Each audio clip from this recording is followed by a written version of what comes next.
საქართველოს ჩემპიონატისთვის კიდე არა გვისავს. მედალი მაინც გვაქვს. ხანდახან ბურთებიც გვაქვს. და დაფინანსება როგორ არის თქვენთან? დაფინანსება ახლა რასაც შეგვიძლია იმას აკეთებენ მეტი უბრალოდ გპის ტექნიკურ უნივერსიტეტს მეტი ის არა აქვს საშუალება. რომ ყველაფერი მოწოს ფასი კონდეს. ყველაფერი მოწოს პრემია კონდეს ამდენია საშუალება არა. გყავთ თუ არა გამორჩეული სპორტსმენები დაუშვათ რომლებსაც აქვს პერსპექტივა საომალოდ რომ პერსპექტივა რა გასულ სეზონს მაგალითად 25 კაციდან 18 თუ 19 იყო ჩვენი უნივერსიტეტის სტუდენტი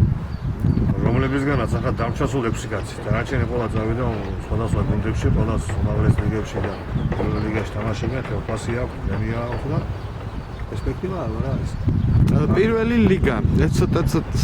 ინტრიგასთან არის დაკავშირებული საზოგადოებაში მუსირებს აზრი იმის შესახებ რომ პირველი ლიგაში ხშირად ხდება გარიგებები ტოტალიზატორებთან და ასე შემდეგ თქვენ გსმენიათ ამის შესახებ გარიგებებზე მთელი მსოფლიო ლაპარაკობს მსოფლიო ჩემპიონატი არ არის გარიგება პირველი ლიგაში არ იქნება რა მგონი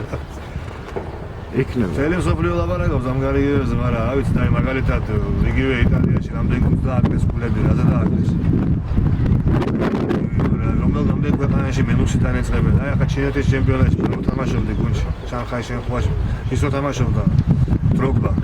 გასულ სეზონში -5 გოლით დაიწყეს გარიგებული თამაშებისთვის რა ვიცი პირველი ლიგაში იქნება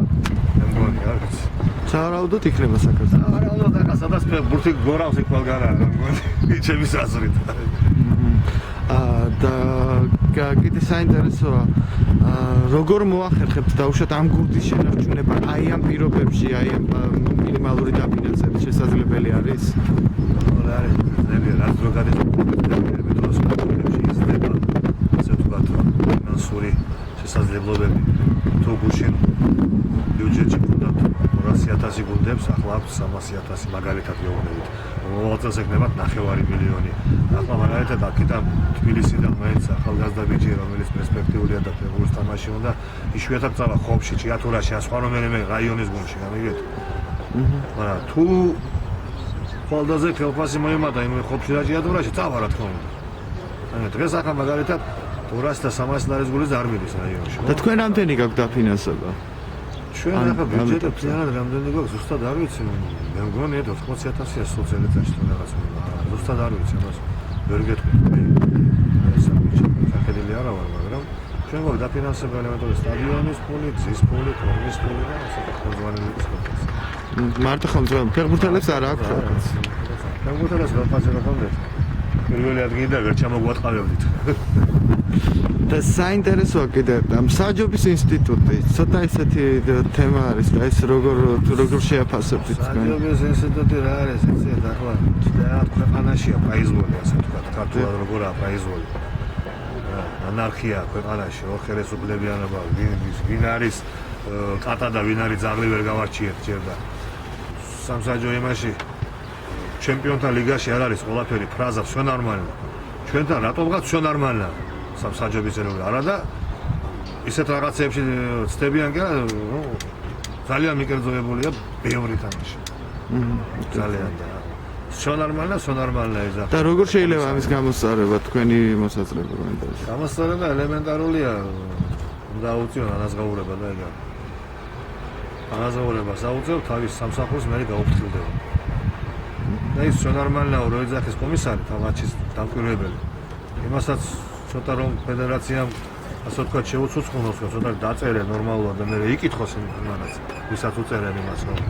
რა გააკეთა ამა თუ იმ საჯმა ამა თუ იმ თამაშზე იქნება მე მართლა იქნება всё нормально ამიტომ პირველ რიგში ანაზღაურება უნდა აიწიოს სამსაჯო ანაზღაურება უმაღლეს ლიგაში აიწია მაგრამ პირველ ლიგაში ახლა 150 ლარია სამსაჯის ანაზღაურება წადი თბილისიდან ბათუმში და ჩამოდი რამდენს დახარჯავ გზაში და მე 150 ლარს მოგცემენ ამაში და კერძო პირებს, კერძო ინვესტიციები, კერძო ფირმებს ხო არ გამოუთქვამთ დაუშვათ დაფინანსებაზე რა. არის ასე. არ ვიცი, თავ საკითხით მე არ